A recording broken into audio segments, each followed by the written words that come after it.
Baik. Assalamualaikum warahmatullahi wabarakatuh. Kami dari kelompok 2 yang akan menjelaskan tentang induktansi dan arus bolak-balik. Sebelumnya, perkenalkan nama saya Muhammad Kevin Rizky Hakim. Kenalkan Kenalkan saya saya Muhammad Muhammad Akbar. Akbar. Kenalkan saya Calvin Widianto Lubanturuan. Perkenalkan nama saya Alias Manendra. Pada bab kali ini terdapat yang pertama hukum Faraday, yang kedua induktansi, dan yang ketiga adalah arus bolak-balik. Pertama kita mulai dari hukum Faraday. Pertama kita mendapat hukum induksi. Jadi apabila IMF dapat terinduksi dalam sebuah lingkar perputaran karena oleh perubahan medan magnet. Jadi apabila magnet digerakkan melalui sebuah putaran maka akan menghasilkan sebuah IMF. IMF ini dapat ditemukan dengan rumus IMF sama dengan perubahan perubahan medan magnet perubahan waktu. Jadi bisa kemudian motional IMF. Jadi apabila sebuah konduktor ini bergerak melalui sebuah medan magnet konstan, maka kita mendapatkan jadi akan menghasilkan motional IMF. Dari motional IMF ini kita bisa menemukan perubahan tegangan, yaitu adalah perubahan medan listrik dikali panjang konduktor, yaitu medan magnet dikali panjang dikali kecepatan konduktor itu bergerak. Kemudian hukum Faraday juga bisa ditemukan adalah hukum Faraday dapat digunakan dalam beroperasi fungsional EMF untuk menemukan arus terinduksi karena arus sambungan EMF dibagi resistance tekanan, maka bisa disubstitusikan sebagai medan listrik dikali panjang dikali kecepatan dibagi oleh tekanan. Kemudian kita punya hukum Lens. Jadi apabila sebuah magnet bergerak dalam suatu arah, maka akan menghasilkan medan listrik yang berlawanan dengan perubahan arah medan magnet. Jadi dari sini kita bisa jadi kemudian juga menghasilkan dari dalam sebuah lingkaran lalu menghasilkan medan listrik yang bersifat tangent terhadap permukaan konduktor, dan hal ini bisa ditentukan melalui rumus 1/2 pi dikali radius dikali perubahan medan magnet per perubahan waktu, atau bisa ditemukan juga dengan radius dibagi 2 dikali perubahan perubahan medan listrik per dan per waktu, atau bisa ditentukan juga dengan integral dari menurut waktu sama dengan negatif perubahan medan magnet per perubahan waktu. Sistem ini juga digunakan dalam generator. Jadi terdapat dua jenis generator, generator bolak-balik dan generator satu arah. Generator bolak-balik keduanya menggunakan sistem perputaran antara dua magnet. Bedanya generator AC dapat menghasilkan arus yang berarah bolak-balik, sedangkan DC hanya satu arah. IMF ini dapat ditemukan melalui um, epsilon sama dengan n per perubahan medan makro per perubahan waktu, atau juga bisa ditemukan dengan rumus ini.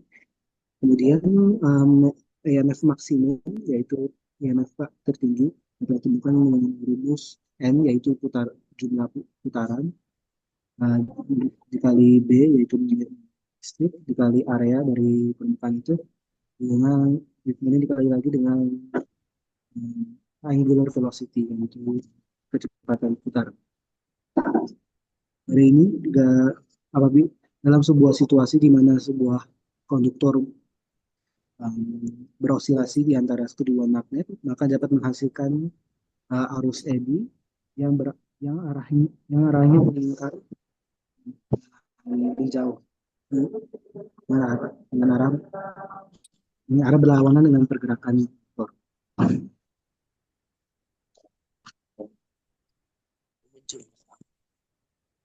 Bab 32 induktansi.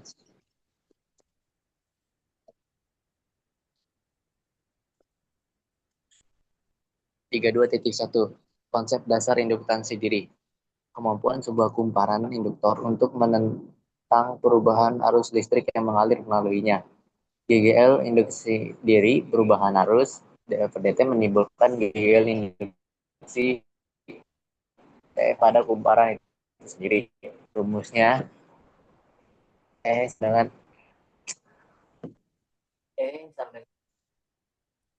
sama dengan min L dalam kurung dL per dt. Induktansi atau dalam lambangnya L, besaran yang menyatakan seberapa efektif sebuah induktor menentang perubahan arus. Satuan Henry, lambangnya H, bergantung pada geometri kumparan, jumlah lilitan, luas penampang, dan panjang. Rangkaian RL. Rangkaian RL yaitu rangkaian yang mengandung resistor R dan induktor L secara seri. Ditutup, arus mulai mengalir. Arus tidak langsung mencapai nilai maksimum. Arus naik secara eksponensial. Konstanta waktunya T sama dengan L per R. Waktu yang dibutuhkan harusnya dari nilai maksimumnya. Saat saklar dibuka, arus berhenti, arus turun secara eksponensial menuju nol. Induktor berusaha mempertahankan arus.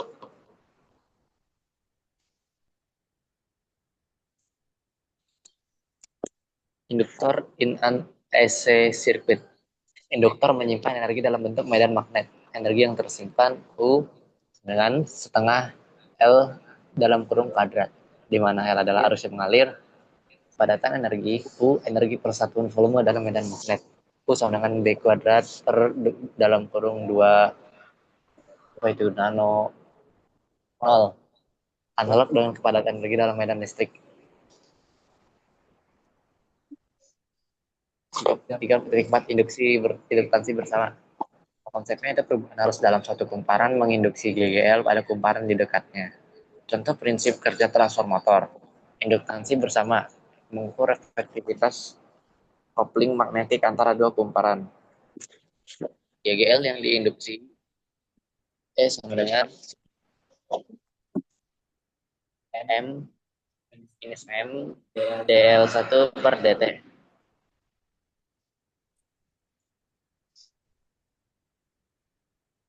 Osilasi dalam rangkaian LC. Rangkaian ideal yang terdiri dari induktor L dan kapasitor C.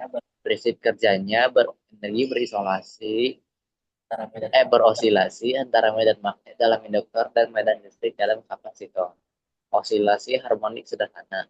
Frekuensi rumus frekuensi osilasi yaitu sudutnya omega akar LC-nya. L dikalikan Del.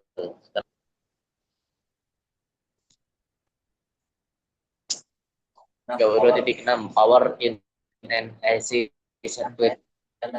Rangkaian ideal yang terdiri dari induktor L dan kapasitor C. Prinsip kerjanya energi berosilasi antara medan magnet dalam induktor dan medan listrik dalam kapasitor. Osilasi sederhana. Rumus frekuensi osilasi sudutnya W sama dengan 1 dalam kurung akar L.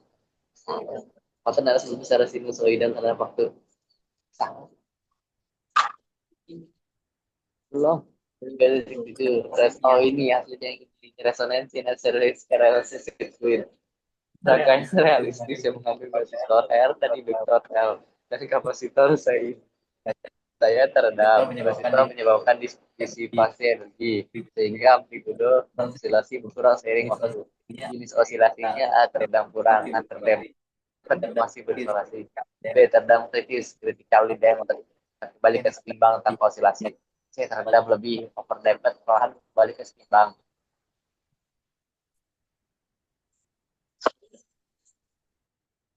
Oke, selanjutnya ada bab 33 itu rangkaian arus bolak-balik.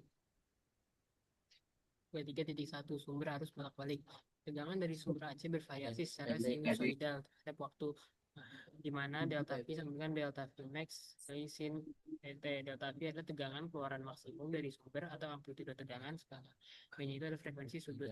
Nah, frekuensi sudut dari tegangan AC itu dihubungkan dengan frekuensi F dan periode T oleh persamaan V sama dengan 2 PF sama dengan 2 Pi per T. Standar komersial AS frekuensinya itu standarnya 60,0 Hz yang sesuai dengan frekuensi sudut yaitu 377 radian. Next. 33.2 resistor in an AC circuit. Arus sesaat yang mengalir melalui resistor akan bervariasi. Rumusnya ada ini, lalu arus maksimum didefinisikan sebagai Imax sama dengan delta Vmax per R. Rata-rata yang digunakan untuk mengukur daya dalam rangkaian AC ada nilai efektif RMS. Nah, ada rumusnya arus RMS yaitu I RMS sama dengan Imax per akar 2 sama dengan 0,707 Imax. Dan tegangan RMS itu rumusnya delta V RMS sama dengan delta Vmax per akar 2 sama dengan 0,7 delta Vmax. Next. 33.3 induktor in an AC circuit. Tegangan saat melewati induktor itu rumusnya delta V sama dengan L DIL per DT sama dengan delta Vmax in frekuensi sudut dikali T. Dengan menggunakan integrasi ditemukan arus sesaatnya IL sama dengan delta Vmax per frekuensi sudut dikali L dikali sin frekuensi sudut kali T dikurang Pi per 2. Nah, arus dalam induktor ini selalu tertinggal 90 derajat di belakang tegangan sempurna. Reaktansi induktif atau XL itu rumusnya XL sama dengan frekuensi sudut dikali L, di mana Imax-nya delta Vmax dibagi XL. Next. Selanjutnya ada kapasitor in an AC. Muatan sesaat atau Q pada kapasitor yaitu Q sama dengan C delta Vmax dikali sin frekuensi sudut kali T. Arus dalam kapasitor mendahului tegangan sebesar 90 derajat. Reaktansi kapasitif atau XC itu rumusnya adalah XC sama dengan 1 per W dan C, di mana reaktansi kapasitif ini memiliki satuan ohm, lalu frekuensi tinggi XC-nya itu kecil, pada frekuensi rendah itu dia XC-nya besar, dan pada arus arah XC-nya dia itu tetap 3. Next. Selanjutnya ada RLC seri sirkuit. Arus sama di semua elemen. Fase tegangan itu ada fase tegangan resistor atau VR, itu sefase dengan arus. Tegangan induktor atau VL dia mendahului arus 90 derajat. Tegangan kapasitor atau VC dia tertinggal dari arus 90 derajat. Terus ada impedansi atau Z. Total hambatan efektif sirkuit yaitu total hambatan efektif sirkuit terhadap arus AC. Rumusnya adalah Z sama dengan akar R kuadrat ditambah XL dikurang XC dikuadratin. R-nya itu adalah resistensi, XL itu reaktansi induktif, SC-nya itu ada reaktansi kapasitif. Selanjutnya ada rumus yang kedua, jika XL-nya dia lebih besar dari XC, maka positif, maka sirkuitnya induktif. Tegangan melalui arus. Karena jika XL lebih kecil dari XC, maka dia negatif dan sirkuit kapasitifnya tegangannya tertinggal dari arus. Next. Selanjutnya adalah daya dalam rangkaian arus bolak-balik.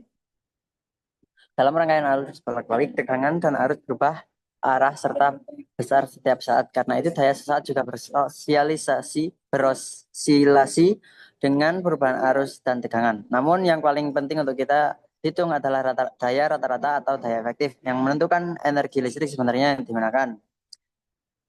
Daya rata-rata dapat dinyatakan dengan rumus P rata-rata sama dengan VRMS IRMS cos flux. Bila rangkaian hanya berisi resistor, maka pada rangkaian induktif atau kapasitatif, daya beroscilasi karena arus tidak sefase dengan tegangan. Selanjutnya adalah resonansi pada rangkaian seri RLC. Rangkaian seri RLC terdiri atas resistor, induktor, dan kapasitor. Ketiganya menghasilkan perilaku unik ketika diberi tegangan AC. Pada kondisi tertentu, efek induktor dan kapasitor saling menediakan, yaitu saat XL sama dengan XC. Kondisi ini disebut resonansi dengan frekuensi omega sama dengan 1 per akar LC.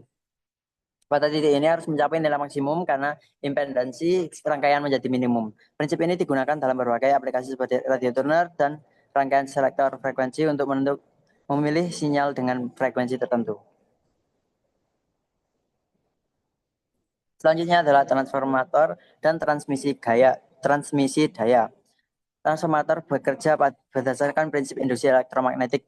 Ketika arus bolak-balik mengalir dan kumparan primer terbentuk medan magnet yang berubah-ubah yang kemudian menginduksi tegangan pada kumparan sekunder. Hubungan antara tegangan dan jumlah lilitan dapat dijelaskan sebagai Vs per Vp sama dengan Ns per Np. Dengan transformator kita dapat menaikkan atau menurunkan tegangan listrik.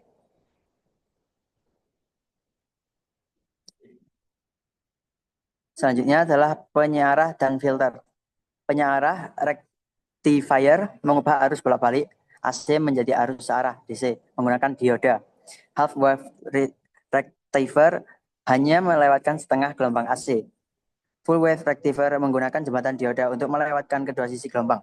Filter menggunakan kapasitor untuk meratakan tegangan DC, hasil penyiarah agar lebih stabil. Next, contoh soal.